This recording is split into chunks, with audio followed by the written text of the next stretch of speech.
আসসালামু আলাইকুম, সবাই কেমন আছেন? আশা করতেছি ভালো আছেন। আমি আলহামদুলিল্লাহ ভালো আছি। তো আজকে বুধবার, বন্ধের দিন ছিল, তাই আমরা একটু ঘুরতে চলে আসলাম বনরূপা।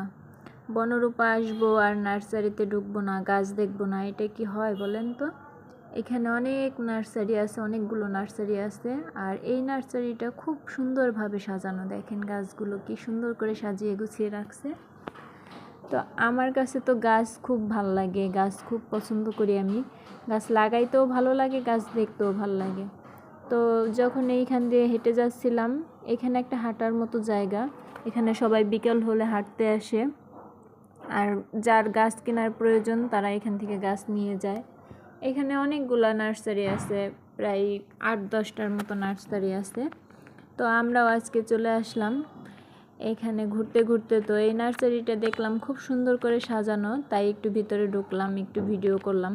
এখানে এই ফুলগুলো দেখেন কত সুন্দর লাগছে, তাই না? ফুলগুলো দেখতে কিন্তু মাশাআল্লাহ অনেক সুন্দর লাগতেছিল। আর আমি বারে বারে বলতেছিলাম এত সুন্দর করে সাজিয়েছে, আসলেই খুব ভালো লাগতেছিল। দেখেন এইখানে ছোট ছোট চারাগুলো কি সুন্দর গুছিয়ে রাখছে, বা যেগুলো গাছে, যেই গাছগুলোতে ফুল ফুটছে সেগুলোকে সুন্দর করে এক সাইডে সাজিয়ে রাখছে। তো এই ফুল গাছটার নাম কি, কে কে বলতে পারেন কমেন্টে অবশ্যই জানিয়ে যাবেন। তো এইখানে দেখেন ছোট ছোট গাছ লাগিয়েছে, এগুলো চারা করবে এর জন্য। তো আমি মেনলি গেছিলাম একটা পোলাও পাতা গাছের জন্য। তো এই নার্সারিতে একটাই ছিল, গাছটা দেখতে ভালো লাগে নাই, আর দামও বেশি চাইছিল, যার কারণে আমার আর আনা হয়নি।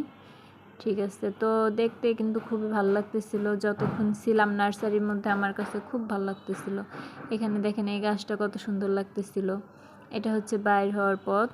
তো বের হয়েও মানে এটার ভিতরের থেকে বাইরে আরও বেশি সুন্দর। ঠিক আছে, খুব সুন্দরভাবে সাজিয়ে গুছিয়ে রাখছে। তো এখানে একটা আন্টি ছিল, ওনাকে কিছু জিজ্ঞাসা করলাম। এখানে দেখতেছিলাম বেলি ফুল গাছে ছোট ছোট কাটিংগুলো লাগাইতেছিল। তো ওনাকে বললাম যে আন্টি এগুলো কি ডাল থেকেই হয়? উনি বললো